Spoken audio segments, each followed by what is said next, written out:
Good morning, everybody. My name is Sawyer Hartman, and I actually asked all of you on Instagram this morning what you wanted to know about, anything about cameras, filmmaking stuff, and almost all the questions came back and actually wanted to know how to make money from social media. It's pretty obvious that you guys want to take what you're currently doing in your daily life and figure out how to make money from it, figure out how to do it for brands, or at least be traveling the world for free. These are honestly the things I've been doing myself for like almost the last 10 years. So today I'm going to teach you exactly what I do so that hopefully you can do it too. Welcome to another tutorial.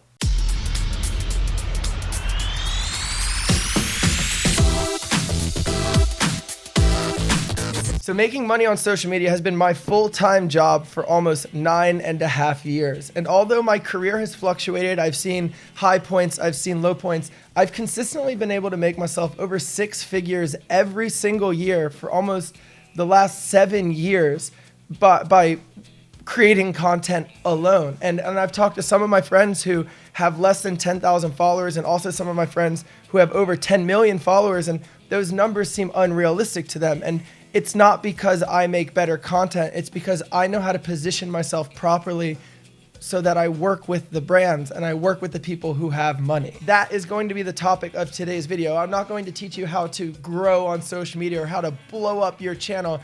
I'm going to teach you how to collaborate with people, how to approach brands, how to negotiate your rates with brands, how to establish what you're bringing to the table so that you can get paid for your work every single day and no longer have to feel like a struggling artist. That, to me, is the beauty of social media. If I just loved photography, I wouldn't need to post it somewhere and get people's feedback and approval. There's a lot of creators on social media who feel guilty about working with brands, or they feel like a sellout, and you need to caution yourself away from that. There is nothing wrong with selling your service in order to help someone else and receive money for that.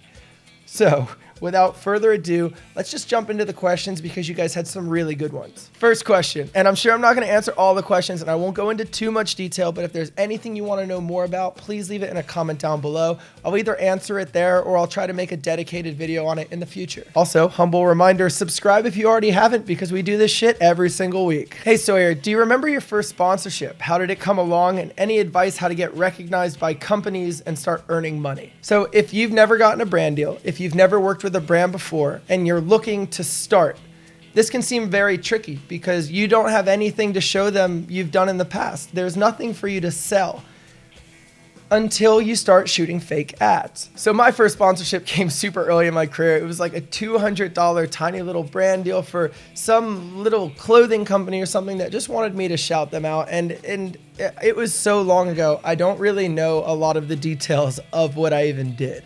But let's talk about how to get recognized by companies if you've never had a brand deal before. Firstly, you need to be creating content that actually makes sense for the brand you're trying to target.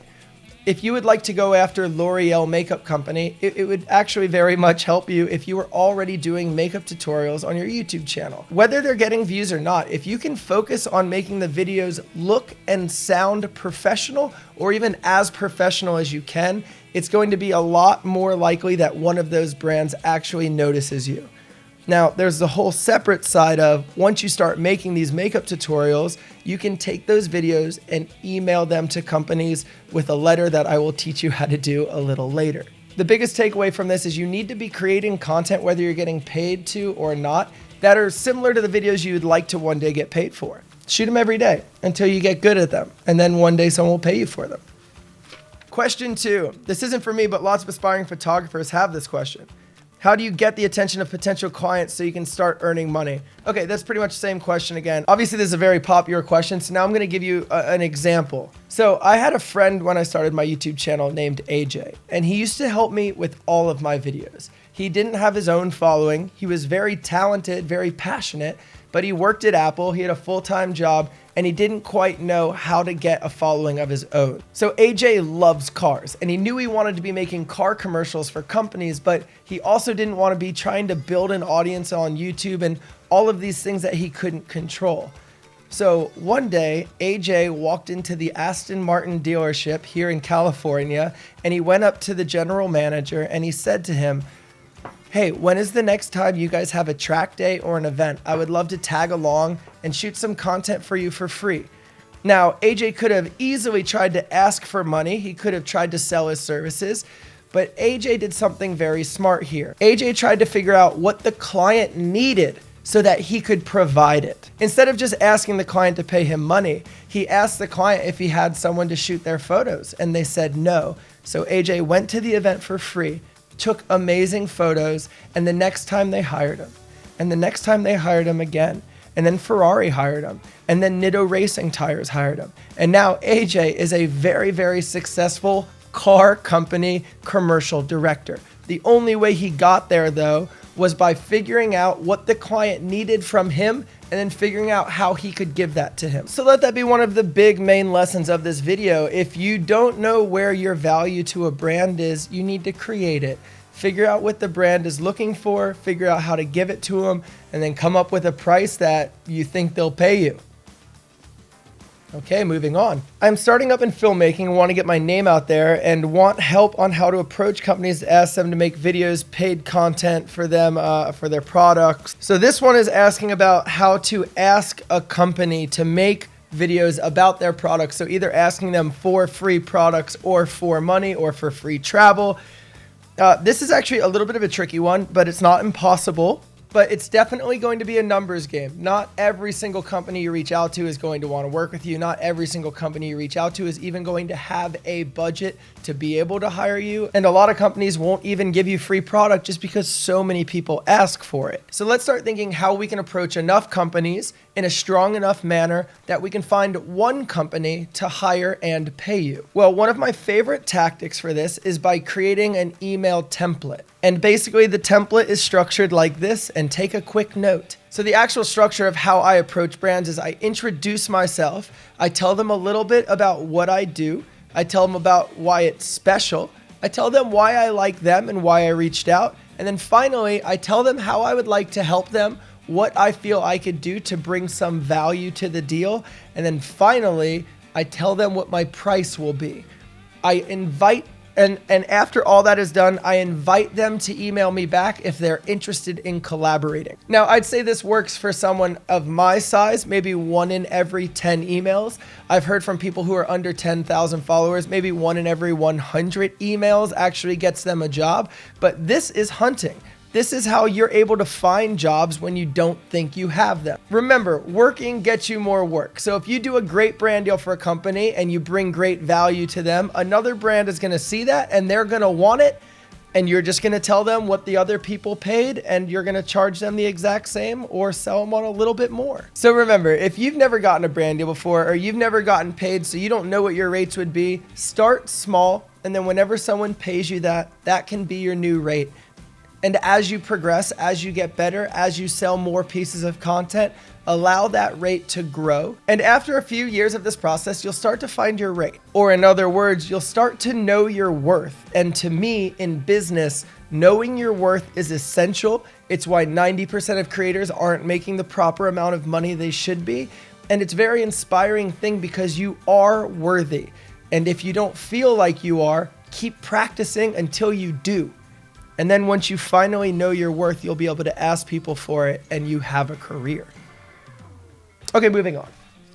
I warned you not to get me started talking about this. I love talking about this stuff. I really do. Hey Sawyer, my name is Bazem. For the last few months, I've been playing around with photography. It's grown into a hobby. I haven't bought your presets. Love them. Thank you. I want to start shooting stock photography to make some money on the side for myself. Do you have any tips of the types of shots I should be setting up?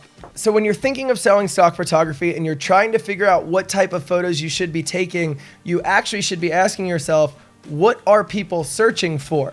What are the words, what are the things that people are searching for on stock photography? You might even be able to look through popular tags on stock photography to see what people are actually buying. Now, once you find those popular categories, it's really important you actually take a look inside them and find the ones that don't have the best content already being made. Everyone makes things for food, everyone makes things for travel, but maybe cucumbers, you know? Maybe there's not one good photo of cucumbers on a stock photo website, because who's going to think to take a photo of a cucumber? So task yourself with taking the best dang photo of a cucumber and take it from every angle and then put it up there, so every single time someone searches for cucumbers, they find your photo and you make money on that sale. It's called cornering the market. It's in every single economics book. It's normal business strategy, but sometimes you don't think about it for photos. Okay. I'm currently working as a business associate at a reputable firm, making decent money, but I want to leave it and make my career in photography. Can you give me some advice? Look, I'm not going to be the one to tell you not to quit your job, but just know that you can still have an actual stab at a photography career while having another career for safety. It actually might take a lot of the pressure off. But if you're anything like me, sometimes the pressure of not having enough money for your bills is exactly what you need to get you to find the next job. Great question. What's your main source of income? So my personal biggest source of income actually comes through brand deals and collaborations with bigger brands and bigger campaigns. You guys have seen some of my work with like Hyundai and Audible and all of these, everyone.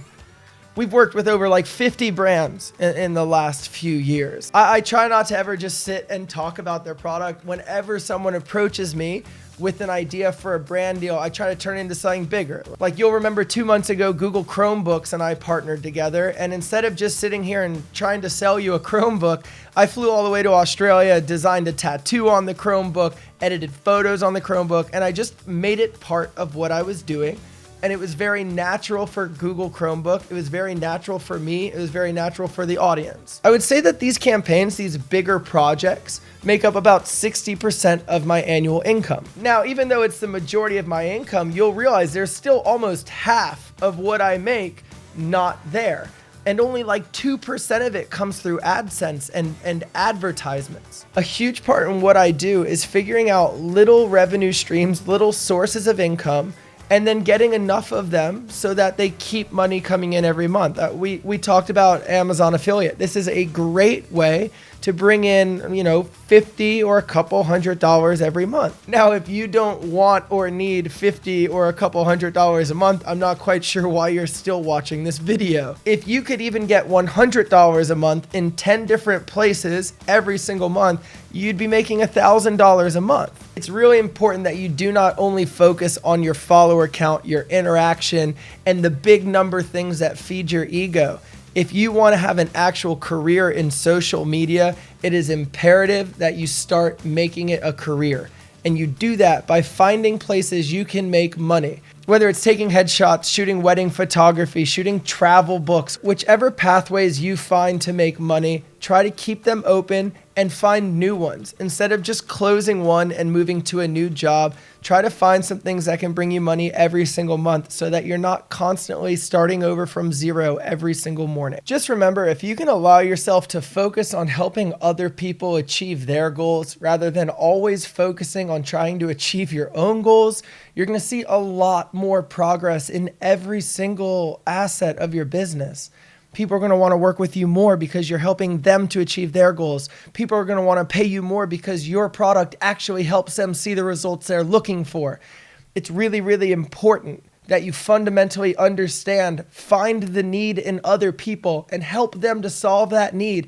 And money will be very easy for you to find, whether it's social media or any other place in the world. But guys, that is it. That's all the questions that I was able to get through today. This video, God knows how long it was, but I really, really hope this video was able to help you in some way. Even if it's just like one little lesson, one thing you didn't know.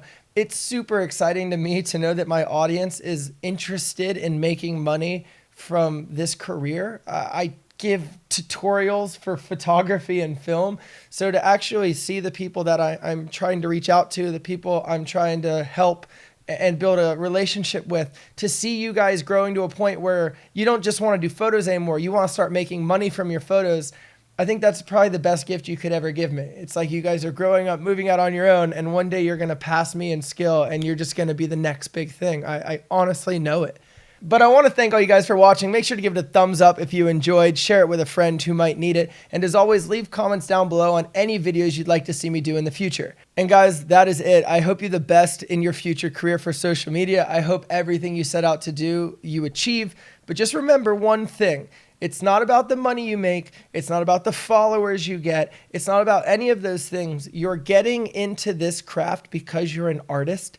You're getting into photography because you enjoy the actual action of capturing moments. Focus on that, and then allow yourself to know your worth so that you can ask for the money you deserve from brands and the people around you. If your best friend was an Uber driver, you would not call him at 4 a.m. to come pick you up and take you to the airport for free. So just the same with photography, know your worth, keep shooting, stay inspired, and never stop creating. Camera's way too far away to do this thing today. I love you guys. Peace.